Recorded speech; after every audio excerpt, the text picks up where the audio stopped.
alongside Chris Bagdonis. I'm Mike Gross, and this is our final college football playoff for Raider News. Yeah, and what a year for college football. I mean, it was an incredible season. A ton of teams and individual players were really played out of their mind.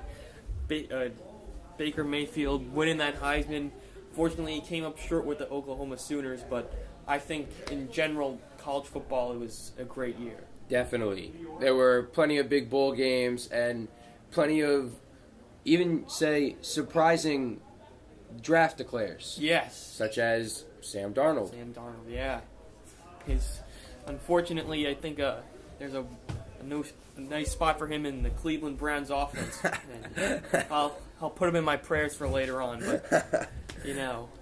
Well, I feel that Sam Darnold should stay another year because he, as of right now, is a 4-star quarterback. Yeah. But I think that if he stayed one more year, kind of got another feel for a new UFC offense. Yeah. USC offense. I would think that he'd have a much higher, pick. He'd be a much higher pick in the draft. Yeah. And I don't think he'd go to the Browns because I don't think the Browns want him. Yeah. I think the Browns want a more mobile quarterback. Yeah. To be honest, and Sam Darnold's just big. Yeah. But there is definitely a lot of other underclassmen that are declaring. Of course, we touched on Sam Darnold, but Holton Hill, Jeff Holland, Sam Hubbard, there's a lot of really quality young players that I'm sure once they reach the NFL level, they will make an impact for their team. Oh, yes, 100%.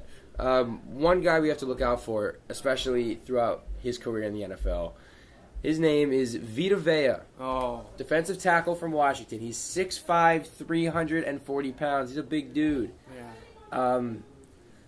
In my opinion, he is one of the better defensive tackles in all of college football. Yeah. I know they only have him as a 3-star, but I can't even I can't go off of what they say there. I mean, I've seen highlights. I've seen what he does, and he's on a completely different level. I mean, he is a lottery pick in my opinion. He has the he has the IQ and the awareness of an NFL football player, even at this level in college. Yeah. Now, he's on Washington, but if we can go, you want to go right into the bowl games? Yeah. You can go into the bowl games from here. You could talk about Washington against Penn State, and didn't end too well for them. No, it did not. The Nittany Lions, they had their way. Penn State pretty much led throughout the entire contest, and it got a little bit close at the end, but they won by a touchdown, 35-28.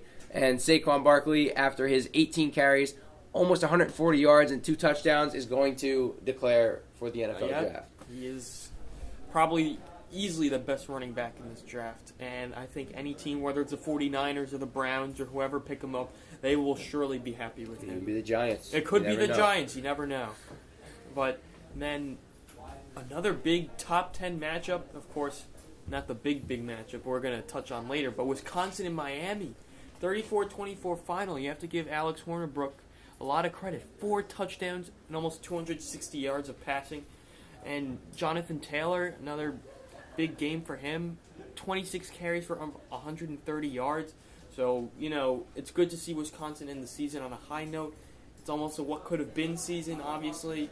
They fell just short of the top 4, and you can almost say the same thing for Ohio State, but 2 really good seasons from those 2 teams. And Wisconsin kind of got gypped on their chances after the loss to Ohio State in the Big Ten championship. Yeah. So they ended up 6th in the rankings, so they didn't get to the college football playoff, but they ended 13-1. Great year for Wisconsin.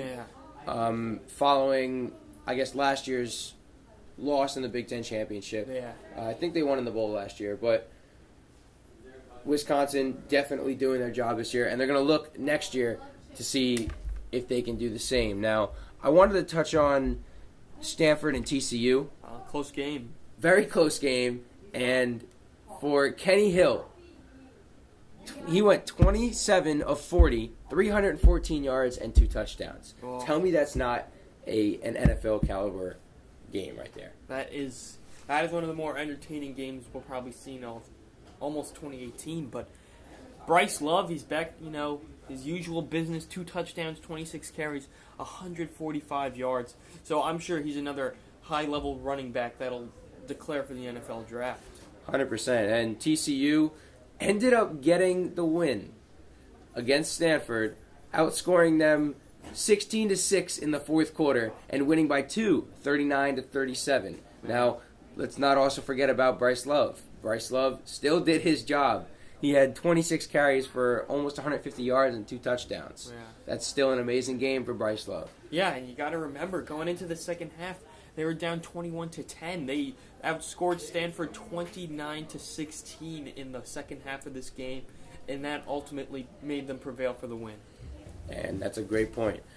There are plenty of other games as well, other big bowl games. Michigan State and Washington State. Now, Michigan State kind of pulled away after the very slow first quarter. It was 3-0 Washington State, and it was just all Michigan State the rest of the game. Virginia Tech, Oklahoma State, another big game, but Oklahoma State, they come out with the win, 30-21. Mason Rudolph back to his usual business, 2 touchdowns, over 350 yards of passing, and 21 for 32.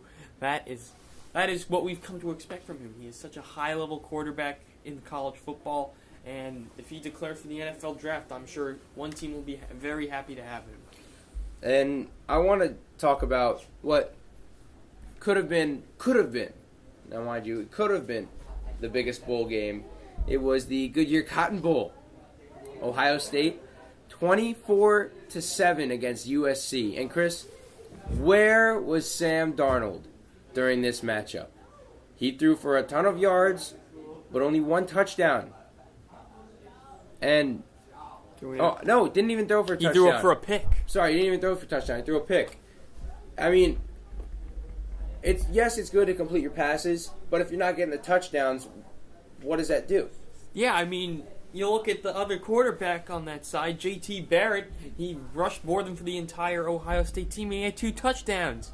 I mean, Sam Darnold, that's not the best game from him, and I don't know if that'll affect his draft stock at all since he declared already. Well, USC fell to Ohio State, Big Ten champions, 24-7. Now, Ohio State also got gypped out of the college football playoff, even though usually it goes the AP polls. They like Urban Meyer in Ohio State, yeah, they do. But I don't know if they deserved it as much as Alabama did, or Georgia, Oklahoma, Clemson. Yeah, obviously, Ohio State fans, they might have something to say because, bears the question, what if we were there instead of Alabama? They went and won it all, and Ohio State fans, they might just say the same thing if it was them. But. And a great segue to how Tua Tagovailoa came in the second half for Jalen Hurts, who had only went 3 for 8 on, could have been 21 receiving yards, or maybe a little bit more.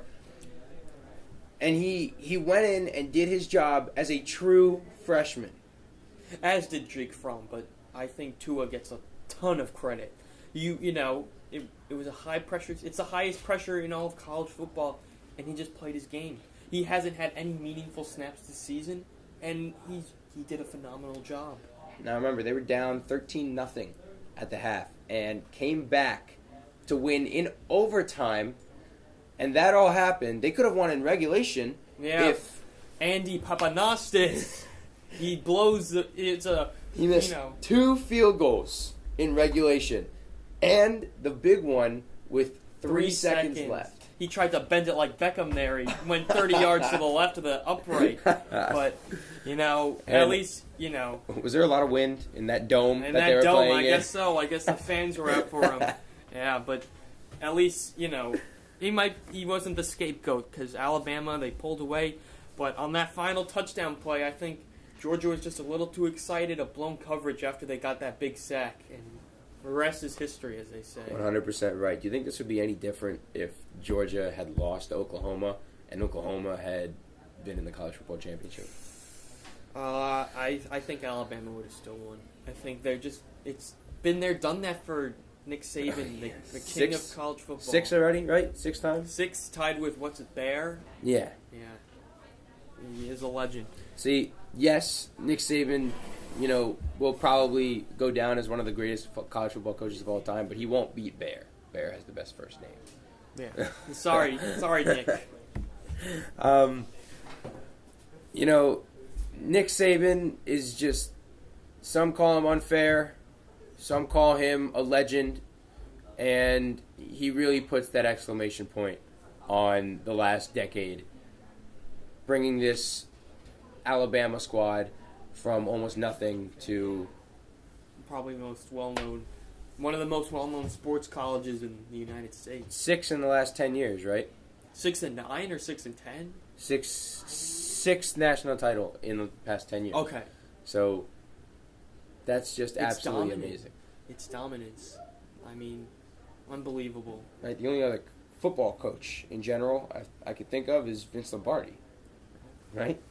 Hey, but That gets those wins like that. So I guess that pretty much wraps it up for Yeah. us. It's been a pleasure. It's been a ride. What a I'll season! tell you that. What a season! Well, I'm Chris Bagdonis. I'm Mike Gross, and this is the final college football podcast for Raider News. Signing off. See you next year. Peace.